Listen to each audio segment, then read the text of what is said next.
Platforma Partidului Umanității. Secțiunea 2. Visul american. Statele Unite prezintă o imagine a prosperității denumită visul american. Pentru 99% dintre americani, acesta a fost întotdeauna doar un vis. Americanii nu iau în considerare faptul că 1% din cetățenia americană este echivalentul la aproximativ 3 milioane de oameni. Acest număr îi include pe cei care au realizat acest vis, cel puțin o iluzie a acestuia, și nu își fac griji cu privire la necesitățile de bază ale vieții. Aceștia sunt cei care au libertatea de a-și urmări fericirea individuală, oricare ar fi aceasta. Încă de la începuturile sale, Guvernul Statelor Unite și Constituția sa au ținut cont de nevoile a 1% din populație și au neglijat nevoile majorității cetățenilor săi. Planurile, deciziile politice americane au creat o clasă foarte bogată, formată din relativ puțini indivizi cu o mare putere. Prin urmare, acest lucru a creat o clasă de mijloc care amortizează impactul pe care bogăția și puterea absolută îl au asupra majorității oamenilor. Lumea nu a cunoscut niciodată un grup unit de oameni precum Imperiul American. Decadența, agrementul și dominația sa mondială pătrund în fiecare aspect al vieții. Soldații săi împart moarte oricărui individ sau oricărei națiuni care stă împotriva sa. Creează literalmente iadul pe pământ pentru oricine îi stă în cale. Unde există în natură o altă specie, gen, familie, ordin, clasă sau încrengătură în care constituenții săi sunt, prin propria lor alegere, împărțiți în structuri de clasă.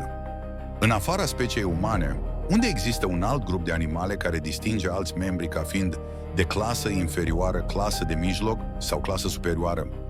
Unde altundeva mai există stabilite tipuri de castă în care, doar prin naștere, unei creaturi îi se atribuie o onoare specifică care o plasează în proeminență deasupra celorlalte?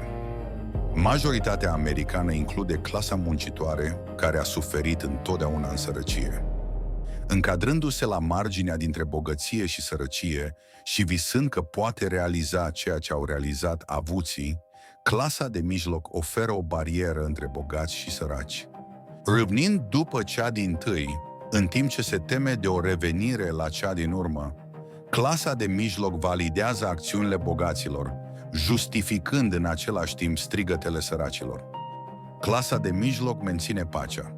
Fără aceasta, majoritatea clasei de jos s-ar ridica la revoluție împotriva clasei superioare. Devine mai ușor majorității să-și desensibilizeze mintea de la condițiile de sărăcie și lipsuri severe care există la baza scării economice, din cauza imaginii din mintea sa despre succesul viitor și oportunitatea de a sări de la procentul de 90 și 9% la procentul de 1%. Poporul american a devenit amorțit față de propria sa condiție dificilă.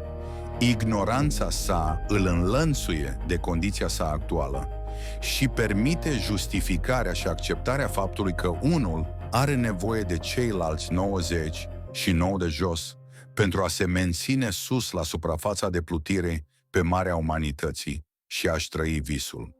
Visul american a desensibilizat clasa de mijloc.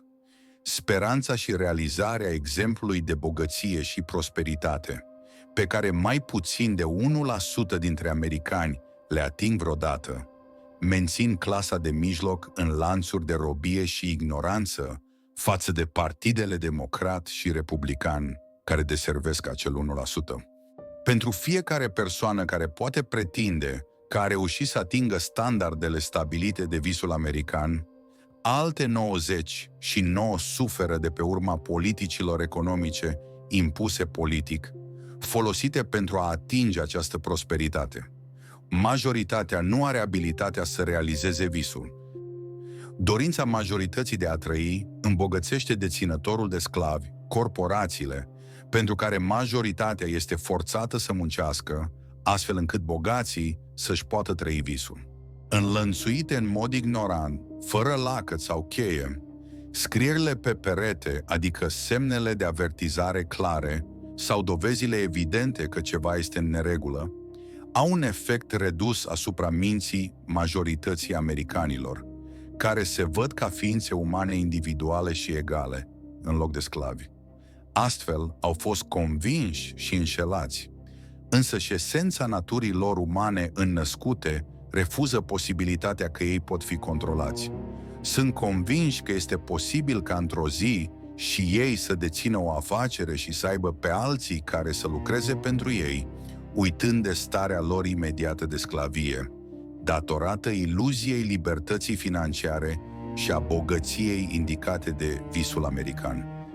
Zi de zi, mintea lor este gratificată și adormită într-un calm temperat, în timp ce trudesc pe câmpuri, în birouri sau altă angajare de care nu se bucură, dar sunt forțați să aleagă. Visul le satisface conflictul interior, convingându-i că este posibil să devină proprietari de pământuri. Prin urmare, ei sunt într-adevăr egali cu stăpânii lor, care au fost și ei cândva înrobiți. Poporul american nu este izolat doar la a fi sclav al celor bogați și puternici, ci a devenit și legat la propria sa dorință de a deveni bogat. Avansând în lume, a devenit modelul individualității și a înlocuit căutarea fericirii. Banii au luat locul fericirii în căutările noastre zilnice. Totuși, dreptul la căutarea fericirii trebuie garantat și protejat în mod egal pentru toți oamenii. Cei a căror fericire se găsește în lăcomie, bogăție și deținerea a mai mult decât alții, au fiecare tot dreptul la această formă de valoare și fericire. Procentul de 1% trebuie protejat și susținut în mod egal în căutările sale. Altfel, avantajul nedrept al unui grup va însemna subjugarea și dispariția celuilalt și va anula libertatea pentru toți. Scopul Partidului Umanității este de a egaliza terenul de joacă, astfel încât toți cei care doresc să fie avuți să aibă aceleași oportunități de a face aceasta.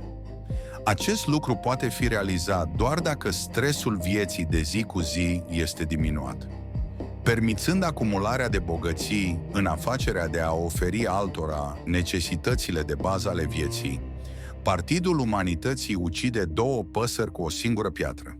Propunerile Partidului Umanității susțin atât visurile celor 1%, cât și realitățile celor 99%.